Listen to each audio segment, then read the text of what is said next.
to today's BIAKelsey Analyst Roundtable. We have two of our top analysts with us today to talk about some recent news in the mobile social local media arena. First, we have Abid Chaudhry. Say hi, Abid. Hey, folks. And Mike Boland. Say hi, Mike. Hi, everyone. All right, thanks for joining us today. Okay, we're going to start with you, Abid. We're going to talk about something that's a lot of people are reading about, Facebook's acquisition of Oculus VR. Why don't you tell us what that's all about? Sure. So it might be a little bit of a stretch in terms of local media right now, but I thought the purchase was interesting enough, and like you mentioned, a lot of folks are talking about it. The long and short of it is that there was a company called Oculus VR, which created a pretty innovative and groundbreaking new way to create virtual reality systems for video gaming, pretty much. Was the primary reason for it. And last week, Facebook made a surprise announcement that they purchased Oculus VR for $2 billion to bring the entire technology in-house to Facebook for purposes that are much longer ranging than what Oculus VR was originally created for, which, like I mentioned, was a video gaming system. What Mark Zuckerberg envisions is a long-term strategy is that we're going to be in a post-mobile world in the next few years, and that Facebook wants to be the leader when it comes to whatever that next platform might be, and they're putting their bets down that virtual reality is going to be the big next thing. Imagine a scenario where a consumer can actually browse through a local market in a remote city from the comfort of their own home and actually conduct local commerce without actually ever having to leave the home. Things like that and the ability to engage and socialize with people around the world that aren't near you at all are some of the implications that come with having Oculus VR be part of the overall Facebook platform. And I think that in time we're going to start to see how this is going to develop into much more of a larger local social and mobile strategy for the company. It's pretty exciting. That is very exciting. I know that there was a Yelp parody of this out there today. So, sort of help us understand, how seriously we should take this, and at what point will this sort of be, mainstream versus, sort of the new Google Glasses.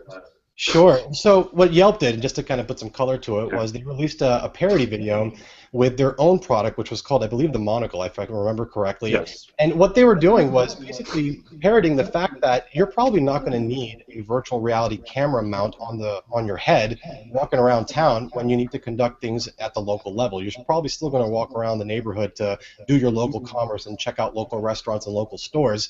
And I think that that leads to what a lot of people are thinking lately, which is that what is Facebook really thinking?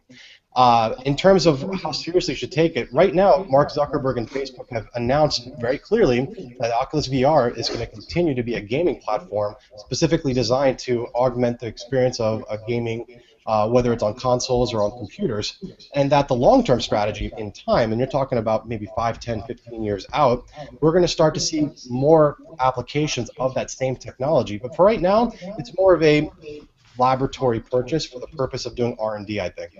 Another quick point there, I'll jump in. It's interesting. This is also very much a platform play, I think, for Facebook, because so far they've been very kind of beholden to other platforms and other hardware. When you look at all the touch points for Facebook for people consuming its current iteration of the product, it's a lot of things happening on iPhones or Android or on the desktop. Now, if they're kind of triangulating what the hardware is going to be like kind of 5 years out, and owning that touch point, this is an interesting play in that direction. So, they not only are the brand of the software and the social graph and all of that, but also the user physical touch point. They really want to own that. Facebook realized that they missed, as to what Mike just said, that they missed the train when it came to the mobile revolution. They had to use other people's technology like Android or iOS in order to get Facebook in front of consumers. And for them, that's a big dent in their total value that they can provide to consumers. And so this is a big bet forward in making sure that they've got the competitive advantage in the long term. And I think that what we're going to find is that as the virtual reality technology continues to develop, that other players, perhaps even Google and other folks that are in our industry right now, might have the need to enter into virtual reality. And at that point, what we're going to find is that Facebook probably has a much larger ownership stake in it. Okay, great. So we're going to switch to you, Mike. We're going to do something a little new for the roundtable. We're going to switch from a face to a screen and show something. And Mike, tell us what you're going to show us.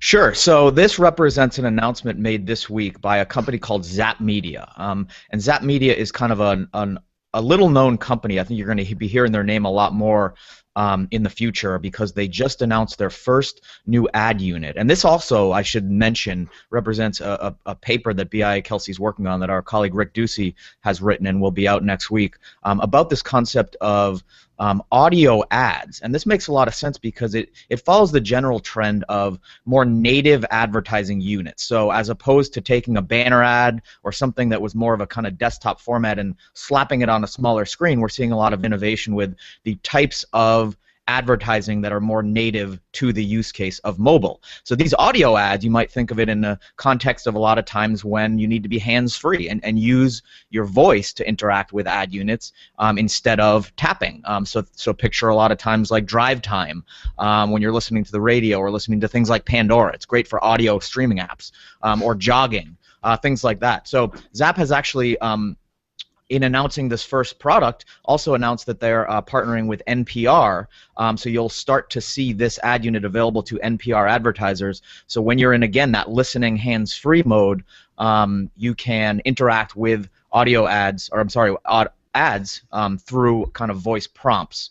And that involves calls to action at the end of the ad to do things like find out more, get information sent, sign up for an email, or even kind of conduct commerce. So those particular calls to action are still very early in how they're coming together, but the proof of concept is here. And what I'm going to show now is an example of one of those ads, and it's going to emulate kind of an NPR listening experience through streaming audio apps, and then the ad experience that follows. So hopefully this works. I'm going to launch the app and the audio right now. Dow's up 28 points. This is NPR. Support for NPR comes from Lumber Liquidators, hardwood, bamboo, and cork flooring with the Floor Finder app for iPad and iPhone. To download the app now, at the tone, say, Download app. Download app. The Floor Finder app will be on your screen and ready to download momentarily. So there you have it. It's kind of a cool new interaction. I think this is going to represent a lot of innovation we see in not only audio ads, but just the general thinking around native advertising that's more resident to the use case of the mobile device, as opposed to the banner-based world in mobile that we kind of now live in. That's very kind of mobile 1.0, I would say. That's great, Mike. Thanks. Okay, so we're going to wrap it up here with those two new developments that are very interesting, and in the mobile and in the, I guess, social space with the Oculus device. Yeah. So I think we'll be very interested to see how that develops, and probably no one will be walking down the street with those anytime soon, but maybe around their living room. So, and then from there, who knows? So anyway, thanks to both of you for joining us today, and thank you out there for joining our Analyst Roundtable. Until the next time, goodbye. Thanks, Charlie. Thanks, Charlie.